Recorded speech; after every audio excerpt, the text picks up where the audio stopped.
Hi, this is Brad Constantine, and this is a podcast recording of the Old Testament. Although this is not an official recording of the Church of Jesus Christ of Latter-day Saints, every effort's been made to be as doctrinally accurate as possible.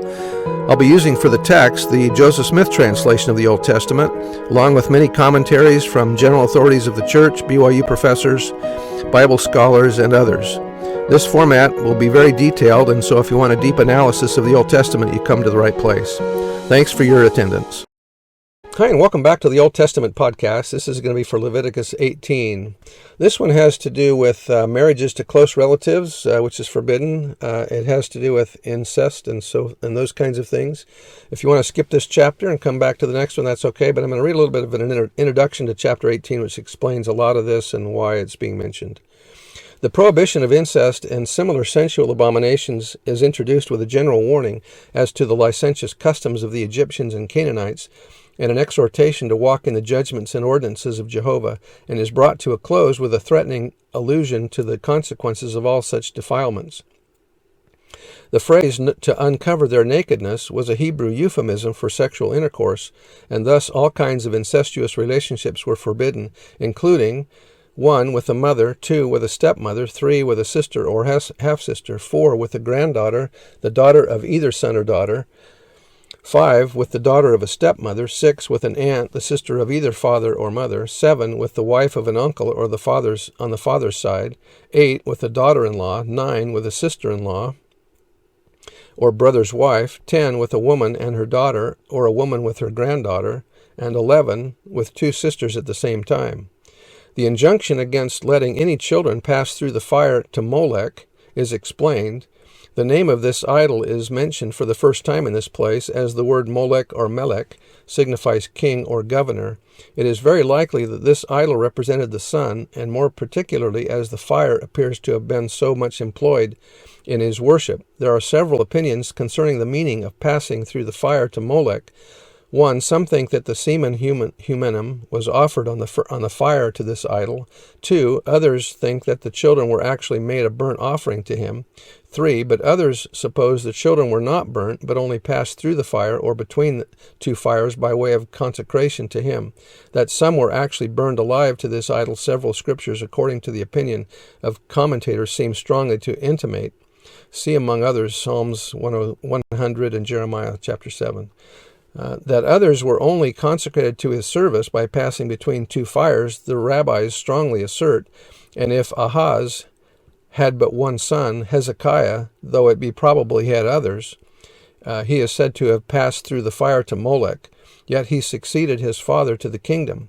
Therefore, this could only be a consecration, his idolatrous father intending thereby to initiate him early into the service of this demon.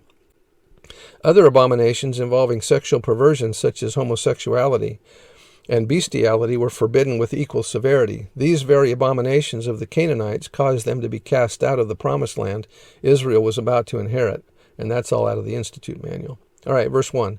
And the Lord spake unto Moses, saying, Speak unto the children of Israel, and say unto them, I am the Lord your God. After the doings of the land of Egypt, wherein ye dwelt, shall ye not do, and after the doings of the land of Canaan, whither I bring you, shall ye not do, neither shall ye walk in their ordinances. Ye shall do my judgments, and keep mine ordinances, to walk therein. I am the Lord your God.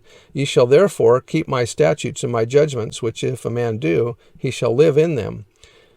Or by them, I am the Lord. None of you shall approach to any that is near of kin to him to uncover their nakedness. I am the Lord. The nakedness of thy father or the nakedness of thy mother thou shalt not uncover. She is thy mother. Thou shalt not uncover her nakedness. The nakedness of thy father's wife shalt thou not uncover. It is thy father's nakedness. The nakedness of thy sister, the daughter of thy father, or daughter of thy mother, whether she be born at home or born abroad, even their nakedness thou shalt not uncover. The nakedness of thy son's daughter, or of thy daughter's daughter, even their nakedness thou shalt not uncover, for theirs is thine own nakedness. The nakedness of thy father's wife's daughter, begotten of thy father, she is thy sister, thou shalt not uncover her nakedness. Thou shalt not uncover the nakedness of thy father's sister, she is thy father's near kinswoman. Thou shalt not uncover the nakedness of thy mother's sister, for she is thy mother's near kinswoman. Thou shalt not uncover the nakedness of thy father's brother. Thou shalt not approach to his wife. She is thine aunt. Thou shalt not uncover the nakedness of thy daughter-in-law. She is thy son's wife. Thou shalt not uncover her nakedness. Thou shalt not uncover the nakedness of thy brother's wife. It is thy brother's nakedness.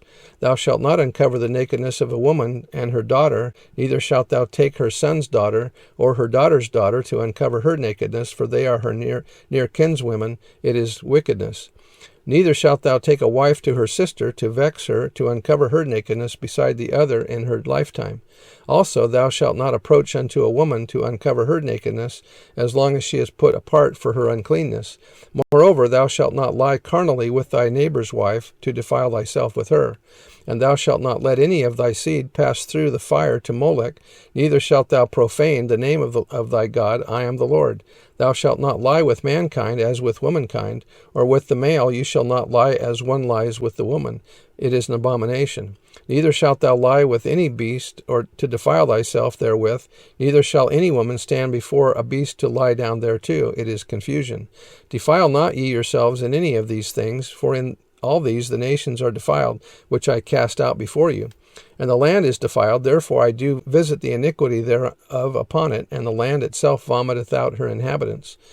Ye shall therefore keep my statutes and my judgments, and shall not commit any of these abominations, neither any of your own nation, nor any stranger that sojourneth among you.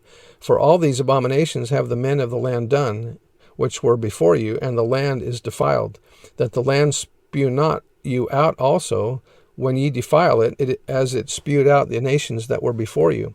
For whosoever shall commit any of these abominations, even the souls that commit them, shall be cut off from among their people. Therefore shall ye keep mine ordinance, that ye commit not any of these abominations, or abominable customs which were commanded before you, and that ye defile not yourselves therein. I am the Lord your God. I wonder too if all the natural disasters that continue to increase in their frequency and severity, is the earth spewing us out because of our great wickedness that we do in the world? I think that might be the case. Anyway, that's the end of chapter 18. We'll see you next time. Bye.